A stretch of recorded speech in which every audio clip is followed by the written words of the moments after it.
All right, it's been a while since I've done a video. I've been neglecting this channel, but thankfully I haven't been neglecting the truck. Since I think my last update, I've got the air ride installed. I've got some switches installed. I've still got to get the ashtray painted, but those switches will mount perfectly inside where the ashtray would go, and then got to cut it so I can preserve the ashtray. And then I decided to just mount my air ride in the bed for now. I wanted it somewhere where it'd be easy to work on. First time I've had an air ride system. I'm sure there's some headaches that I will experience along the way. I just wanted to make sure everything would be easy to get to. Someday I may relocate it. I'll clean up the wiring a little bit. This bed's got to come back off, but I just wanted to get everything mocked up. So I'll have to disassemble this. But in the meantime, I wanted it on the truck so I could get the air ride working, and I'll cut in a video showing it lower and raise. I'm pretty happy with it. Works really well. I think I'm gonna have to get a bigger alternator. Whenever I run the pumps with the truck running, the alternator does not like it. So I think I'm just gonna have to end up changing out the alternators, but ended up running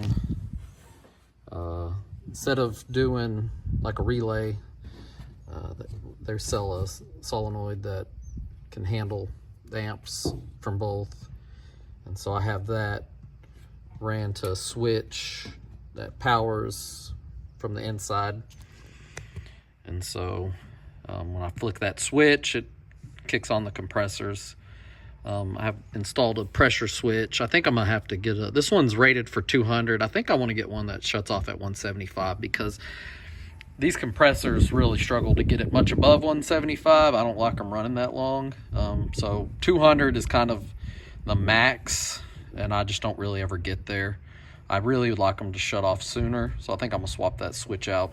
So basically, when I flick the switch on, if it's not at 175, then it provides power, which kicks on my compressors. If this ever gets to 200, I want 175.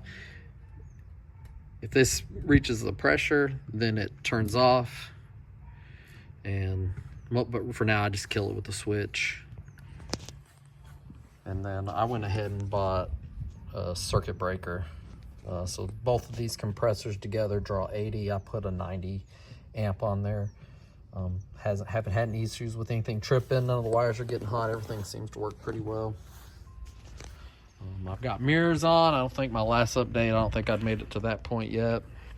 And more importantly, I've got fenders on this truck now.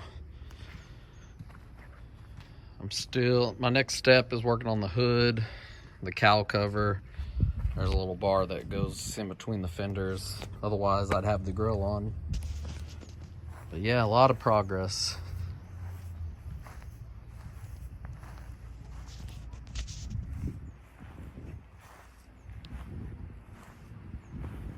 The bed, I've got the bed primed. The underside has been sprayed with undercoat. My plan is to reassemble the bed, take it off, bodywork it, paint it, and drop it back on. I don't want to work on it separate. I want to have the thing assembled, ready to drop back on. That way, when everything's painted, I'm not fighting and trying to keep from messing up paint. I can just drop the bed on, be done, start hooking stuff back up. So that's an update. I'll try to do better about keeping people updated with the progress. I hadn't quit. I work on it all the time. Just don't make videos all the time.